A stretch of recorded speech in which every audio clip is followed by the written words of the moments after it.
guest this morning is Bob Britton, Superintendent of the Bucyrus City School District. Thanks for coming in. Good morning, Dave. Thanks for having me on here. It's always nice to get the word out about what's going on at Bucyrus City Schools. Well, we appreciate it.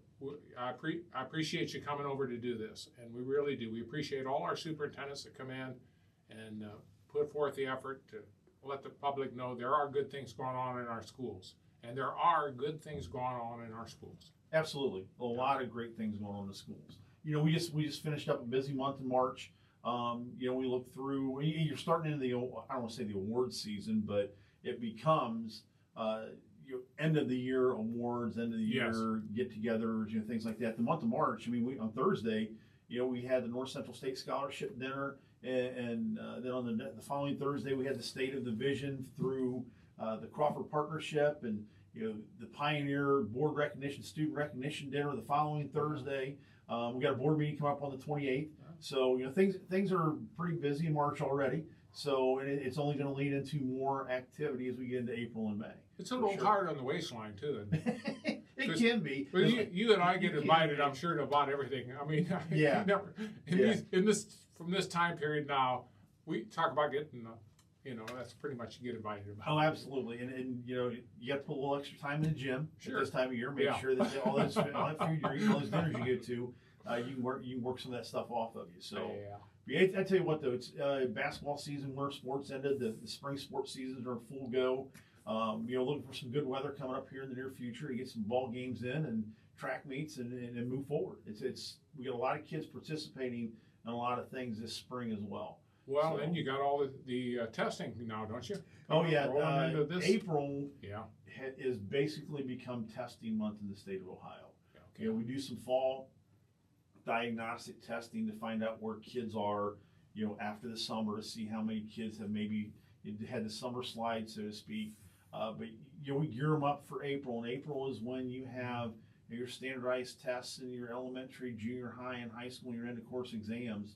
And it becomes a stressful time for students and teachers as well, because the teachers, you know, they take pride in how well their students do on those tests. Absolutely. And they take it personally a lot of times when the kids don't achieve to the level that they feel like they have taught them. And it's hard to tell them why that happens. You know, I don't think that we have a bad teacher in the district right now. I think every teacher is working, you know, in the same direction towards the same goal with student achievement, student growth, student success. You know, and student, I can't think of the word I want to use, but after they get out of college, having success as a student at a post-secondary institution, or going right into the workforce, or becoming an enlisted services member, you know, whether the Army, Marines, Air Force, or Navy, Coast Guard. Our teachers take very, very good pride in that. We have a wall upstairs where Mr. Love, you know, has enrolled, employed, or enlisted. And we mark down everywhere, you know, our kids who are seniors have either enrolled to college or a secondary institution, where they are employed, where they've signed a contract to start employment right out of school, or what branch of the service they've enlisted in. So we kind of make those as celebrations for the kids. And there are some things we want to continue to do to recognize those students in the future. Absolutely. And make sure that they understand that no matter what they do, Bucyrus City Schools is going to be there to help them in their trek throughout life. You know, and I've mentioned this with other superintendents that I've had on here and other educators. There's nothing worse in this society than people that are just drifting.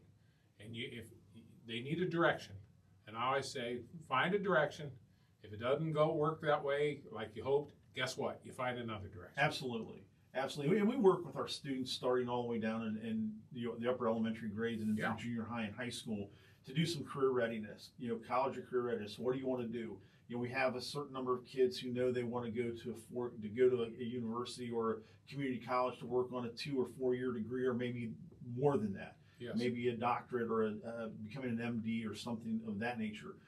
Then we have kids who know that they're not ready or don't want to go to college yet, but they want to be gainfully employed, but they need a skill. Yeah. So we work with Pioneer Career and Technical Center to work on, you know, getting them a skill that they can turn into employment or a job immediately following high school. Yeah. Then we have kids who know that, you know, they're very patriotic and they want to serve their country right away. They want to go out and try to make a difference, you know, in the world through, you know, service in the United States services. We do have some students that try to get into service academies as well. but those tend to be few and far between. I was going to say, so we went to there. Now I'm going to take you out of this world. Solar eclipse. Okay. But April 8th is the solar eclipse day. I do know that we've had a lot of discussions with folks from EMA, and we are closing school that day. You know, they're anticipating hundreds of thousands of people coming into the Northwest Ohio area. How many people end up in Bucyrus, we don't know. You know, we're very close to that center line of total eclipse, but we're not on the center line. You just go about 20 miles to the west of here. Upper Sandusky is right in the middle of it, right on the line. So we're going to see some, you know, we're going to definitely see some added folks within the community. EMA has also recommended that we go on a 2-hour delay on the 9th. I'm not prepared to do that yet. I want to see what kind of crowd we have here on the 8th first. But you know, we're going to send a letter out to our parents with the solar glasses that, by the way, were generously donated by the Rotary Club of Bucyrus to every student in Crawford County. And we're very excited about that. But we're going to send a letter out to the parents with those glasses. They're all NASA certified. They're to be used, describing to the parents, you know, this could be a very dangerous thing for the students. You know, just because they have the solar glasses doesn't mean something couldn't happen. So we're asking the parents to check the glasses when they get them, make sure the film on the front of them is not damaged or doesn't have a hole in it or isn't scratched. To go to the NASA website, the Ohio Solar Eclipse website, and look at precautions that they can take. But also, there are fun learning activities on the Department of Education website that go right along with the solar eclipse. And we're going to provide some of those opportunities for our students prior to the eclipse and follow up afterwards. But there are probably going to be some things that they can do, you know, during that time on that Monday that they have off in preparation. I do know there are a lot of people that are having solar eclipse parties. It seems like quite a few things are shutting down across the state of Ohio right now. So it should be a fun day. It should be a once in a lifetime thing, because I don't know. I think the next solar eclipse doesn't come around again until.